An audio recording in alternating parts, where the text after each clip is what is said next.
எல்லாருக்காகவுமே வாங்கியாச்சு. ஸோ உங்களுக்கும் வந்து இந்த மாதிரி ஒரு ஃபுல்ஃபில்டான ஷாப்பிங் எக்ஸ்பீரியன்ஸ் வேணும்னா கண்டிப்பாக வேலவன் ஸ்டோர்ஸ் உஸ்மான் ரோடுக்கு வாங்க. தேங்க்யூ அண்ணா. இந்த சின்ன திரையிலேருந்து தான் பெரிய திரைக்கு வந்து பெரிய ஆள் ஆனார் சிவகார்த்திகேயன். ஆமாண்ணா. அப்புறம் வந்து இப்போ இன்னும் கொஞ்சம் நல்ல பெரிய ஆளாயிட்டார். அவர் இடத்த பிடிக்கணும்னு நீங்க நினைக்கிறீங்களா? ஏன்னா அந்த அவரே மாதிரி பெண் வேடம் போட்டு ரூம்ல கேட்டீங்க. ஆமா, அதே தான் திருப்பி கேட்கலாம். பதிலும் சொல்லிட்டேன், திருப்பி வந்து கேட்குறீங்க. நெல்சன் படத்துலயும் அடுத்து சேர்ந்தீங்க. என்னன்னா நெல்சன் படத்துலயும் அடுத்து அவருக்கு மாதிரியே கூட்டணி இருக்கிறீங்க. ஆமாண்ணா. அதே மாதிரி ஏதாவது ஆசை இருக்கா? அவர் மாதிரி வரணும். அவர் எந்த அளவுக்கு இன்ஸ்பிரேஷன் உங்களுக்கு? இல்லைண்ணா, எனக்கு டெஃபினட்டா அங்க சொன்னதே அப்படியே நானும் சொல்லட்டுமா? சரியா. சிவான சேதுபதியான எனக்கு 2 பேருமே பயங்கரமான இன்ஸ்பிரேஷன். ஏன்னா அஜித் சார், விஜய் சார் எல்லாத்தையுமே நம்ம கிட்டக்க கூட பார்த்தது கிடையாது. என்னோட ஸ்கூல் காலேஜ் டைம்ல நான் சொல்றேன், வெறும் ஸ்க்ரீன்ல மட்டும் தான் நம்ம பார்க்குறோம். எனக்கு அப்படி இருக்கும்போது ஏதோ நம்மளால ஒருத்தன் ஜெயிக்கிறான், இங்கிருந்து ஒருத்தன் போய் அதை பண்றான் அப்படிங்கும்போது அப்போதான் என்ன மாதிரியான பசங்களுக்குலாம் இன்னும் ஸ்ட்ராங்காக அந்த நம்பிக்கை இன்னும் பெருசாது. அப்போ ஓகே, ஏதோ ஒன்று ட்ரை பண்ணிகிட்டே இருந்தால் சின்சியராக அதை பண்ணிட முடியும் போலையே அப்படின்னு சொல்லிட்டு சிவானன்ட்ட அந்த மாதிரி இருக்குன்னா, இப்போ சேதுவனன்ட்ட அவர் அவ்வளோ ஜூனியர் ஆர்டிஸ்டாக நடித்து, ஆக்சுவலாக அவர் ஜூனியர் ஆர்டிஸ்டோட லிஸ்ட் எடுத்தாலே அவ்வளோ இருக்கும் நம்மளுக்கு. ஸோ அதுவும் நடித்து கன்ஃபார்மாக ஏதோ ஒரு நாள் நடந்துரும் அப்படின்ற அந்த ஒரு ட்ரஸ்ட் இருக்குல்ல, அது ஒரு 1000ல் ஒருத்தருக்கு, 10,000ல் ஒருத்தருக்கு, லட்சத்தில் ஒருத்தருக்கு நடந்தாலுமே அந்த ஒருத்தர் மாதிரி கொடுக்குற நம்பிக்கை தான் என்ன மாதிரி பசங்களுக்கு அது ஒரு பயங்கரமான சீடுன்னு நினைக்கிறேன் நான். ஸோ அந்த இன்ஸ்பிரேஷன் நிச்சயமாக இருக்குது. மற்றபடி எனக்கு வர கதைகள் எந்த அளவுக்கு என்கேஜிங்காக இருக்குது, ப்ளஸ் எந்த அளவுக்கு டிஃப்ரெண்ட்டாக பண்ண முடியும் அப்படிங்கிறத தான் நான் பார்த்து பண்ணிகிட்டு இருக்கேன். லாஸ்ட் 2 क्वेश्चंस கவின்ஜி, முடிவு நீங்க பண்ணா இதையும் நாங்க முடிவு பண்ணிடுறோம். இல்ல நேரம் இல்லன்னு பிஆர் சொல்லிருக்காங்க. எங்களுக்கு தான அடுத்த அசைன்மென்ட். சரி கேளுங்க. ஓகே கவின்ஜி, ஒரு question.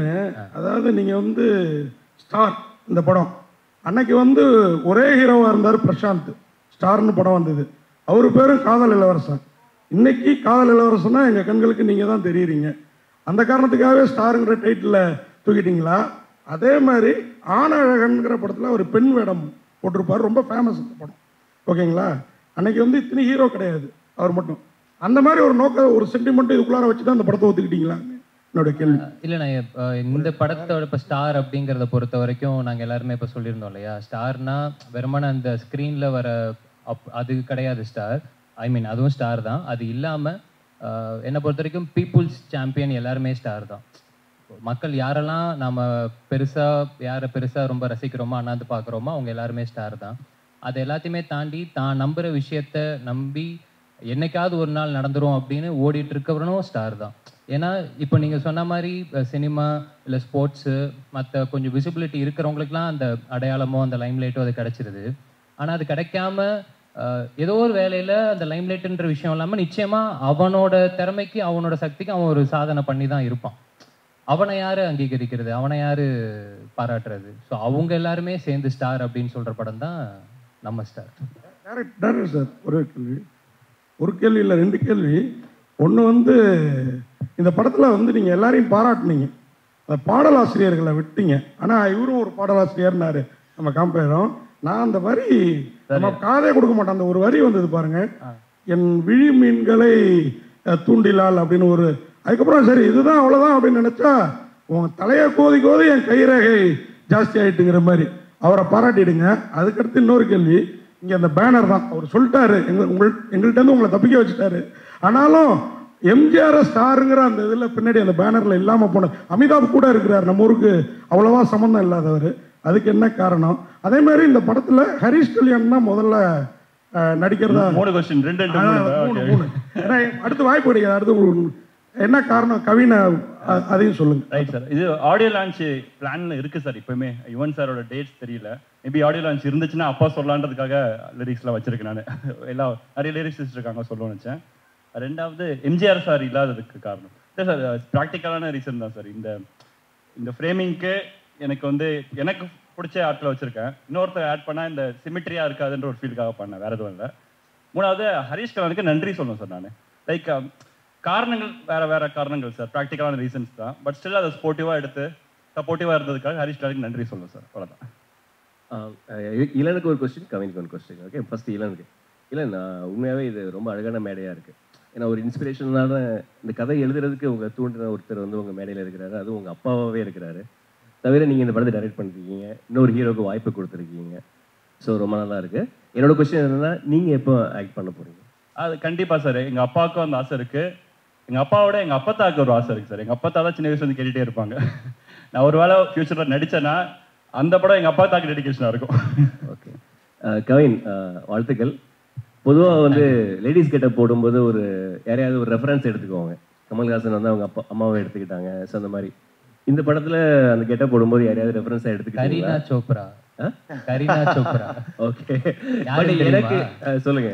Santhanam sir போட்டிருப்பார்ல lady getup, அதுதான். ஏன்னா எனக்கு இந்த படத்துல வந்து இப்போ சிவான ரெமோல பண்ண மாதிரியோ இல்ல வந்து கமல் சார் அவ்வை சண்முகில பண்ண மாதிரியோ ஒரு பொண்ணாவே நடிச்சு நம்ப வைக்கிறது மாதிரியான இது கிடையாது. புரியுது. அது சின்னதா காலேஜ்ல பசங்க பண்ற ஒரு கலாட்டா மாதிரி. ஸோ எனக்கு என்னன்னா அந்த கலாட்டால பார்க்கும்போது சந்தானம் சார் எக்ஸ்ட்ரானரியா அதுல ஒன்று பண்ணியிருப்பாரு. நிச்சயமா அதை வந்து இப்போ இதுக்கப்புறம் யாராலுமே பீட் பண்ண முடியுமான்றது தெரியல. அந்த மாதிரி முடிஞ்சா ஜாலியா ஒன்று ட்ரை பண்ணலாமே அப்படின்னு அப்படி எடுத்து பண்ணது. அதான் எங்களுக்கு என்ன தோணுச்சுன்னா, ஒரு அந்த கெட்டப்ல ரொம்ப அழகா இருக்கிற போர்ஷன்ஸ்லாம் ஐஸ்வர்யா ராஜேஷ் மாதிரியும், கொஞ்சம் சேட்டை பண்ற போர்ஷன்ஸ்லாம் அரதாங்கி நிஷா மாதிரி இருந்தது. 2 பேரும் சேர்ந்த கலவை மாதிரி இருந்தது. பரவாயில்ல, 3ஆவதா ஒன்று இருந்துச்சு, அது நானும் பார்த்தேன் சோஷியல் மீடியால. வாழ்த்துக்கள். Santhanam reference super.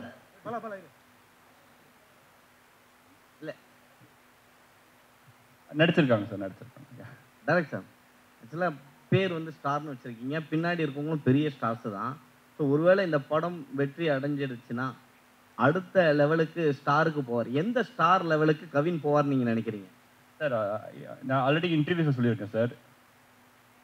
சார் கேட்குறீங்க சொல்லவா? ஸோ ஆஸ் அன் ஆக்டரா சார், நான் ஆஸ் அன் ஆக்டராக ஒரு டாப் 5 இருப்பாருன்னு நான் பிலீவ் பண்ணுறேன். ஆக்சுவலாக ஒரு ஆஸ் அன் ஆக்டராக பெர்ஃபார்மராக ஒரு டாப் 5 இருப்பாருன்னு பிலீவ் பண்ணுறேன் சார். கவின் சார், ஒரு 2-3 நாளாக இந்த லேடிஸ் கெட்டப்பில் இருந்திருப்பீங்க. உங்களுக்கு எப்படி ஃபீலாக இருந்தது? பெண்களுக்கு வந்து என்னென்ன கஷ்டம் இருக்கு? பயங்கர கஷ்டம்னு. நான் அன்னைக்கு ஸ்டேஜுக்கு வந்ததுமே ஏதோ இவங்களோட விரிவாக சொல்லுங்க. அசிஸ்டன்ட் ஒரு அக்கா வருவாங்க, அவங்க எல்லார்ட்டையுமே வந்து நீங்கள்லாம் தெய்வம் அப்படின்ற அளவுக்கு நான் சொல்லிட்டேன். ஏன்னா நிஜமாவே ரொம்ப சங்கடமாக இருந்துச்சு. இப்போ இதுவே எனக்கு தெரிஞ்சு இந்த டிசைன்லாம் இவங்களுக்கு உள்ள குத்துன்னு நினைக்கிறேன். ஆனால் காமிச்சிக்காமல் சிரிச்சுக்கிட்டே இருக்காங்க பார்த்தீங்களா, அதுவே ஒரு தனித்திறமை. எனக்கெல்லாம் அன்னைக்கு வந்து முடிச்சுட்டு போகிறேன், ஃபுல்லாக அந்த அப்படி தேஞ்சாக ஒரு மாதிரி இருக்கும்ல, அந்த சிம்மிக்கியா ஜமுக்கியா ஏதோன்னு சொல்லுவாங்கள்ல, அந்த பேட்டர்ன் போல் அது அப்படி கொடுத்துருந்தாங்க பயங்கரமாக நம்ம காஸ்டியூம் டிசைனர். சரி, அதெல்லாம் ரொம்ப ரொம்ப கஷ்டம்னு. ஏன்னா இப்போ ஒரு ஈவெண்ட் அப்படின்னா நம்ம சும்மா ஏதோ ஓகே கிடைக்கிறத போட்டு டக்குன்னு வந்துடுறோம்ல, அவங்களுக்கு அந்த மாதிரிலாம் இல்லை. அது மெனக்கெடுதல்லே பயங்கரமாக இருக்குது. ஸோ அதெல்லாம் இனிமேல் யாராவது கலாய்ச்சா நானே கேட்பேன், எவ்வளோ கஷ்டம் தெரியுமா அந்த மாதிரி. கவின் சார், என்ன உங்களுக்கு மைக்கே தேவையில்ல போலேன்னு சொல்லுங்க.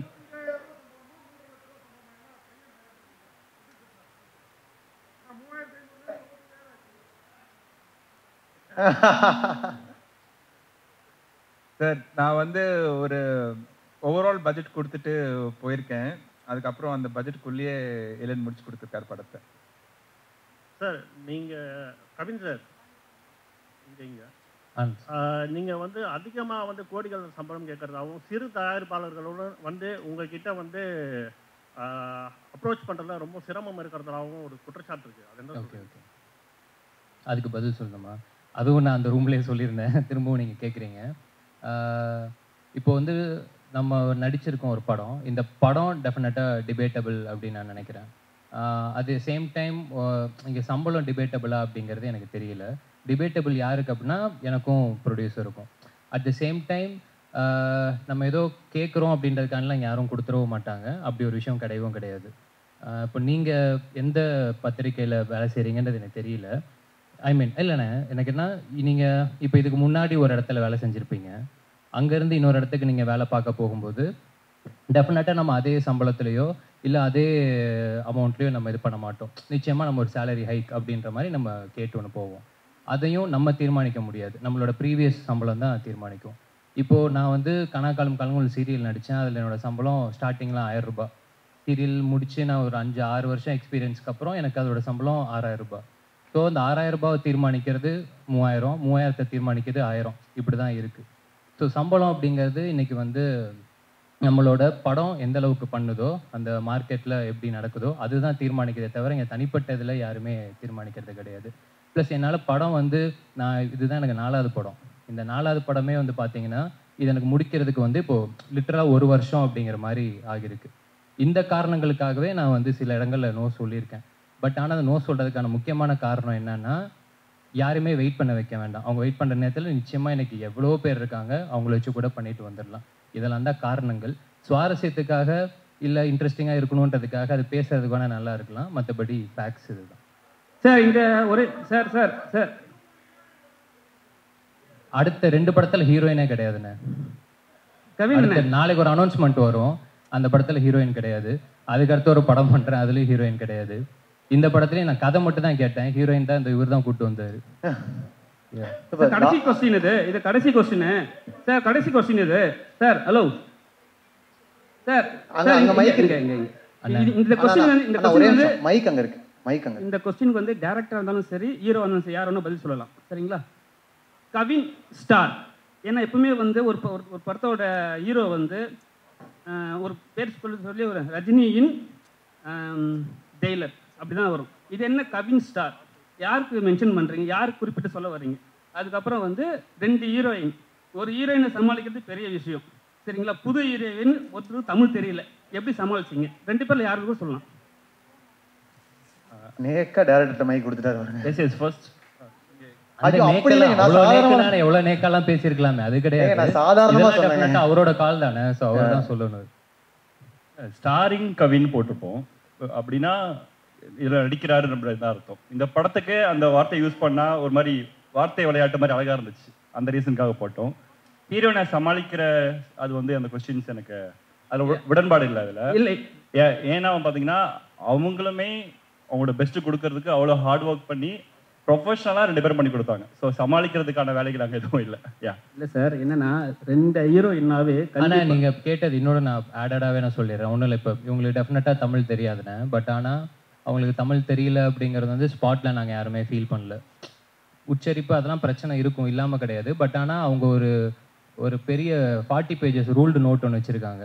சீன் பேப்பரில் என்னெல்லாம் போகுதோ அதை வந்து அவங்களுக்கு டிரான்ஸ்லேட்டர் ஒருத்தருக்கு இருந்து அவங்க அதை தமிழில், இப்போ நம்ம தங்கிலீஷ்னு சொல்லுவோம் இல்லையா, அது அவங்களோட புரிதலுக்கு ஏற்ற மாதிரி அவங்க அதை மாற்றி இங்கிலீஷில் எழுதி அந்த தமிழுக்கு மாற்றி அதெல்லாம் பண்ணிட்டு தான் அவங்க வருவாங்களே செட்டுக்கு. ஸோ இந்த மாதிரி எல்லாருமே அவங்களோட வேலை செய்கிற இடம் தானே இது. ஸோ அந்த டெடிக்கேஷனோட சின்சியராக தான் எல்லாருமே வேலை பார்த்துருக்காங்க. சூப்பர், ரொம்ப ரொம்ப நன்றி. Thank you so much. ஸோ இத்துடன் இந்த விழா, இந்த சந்திப்பு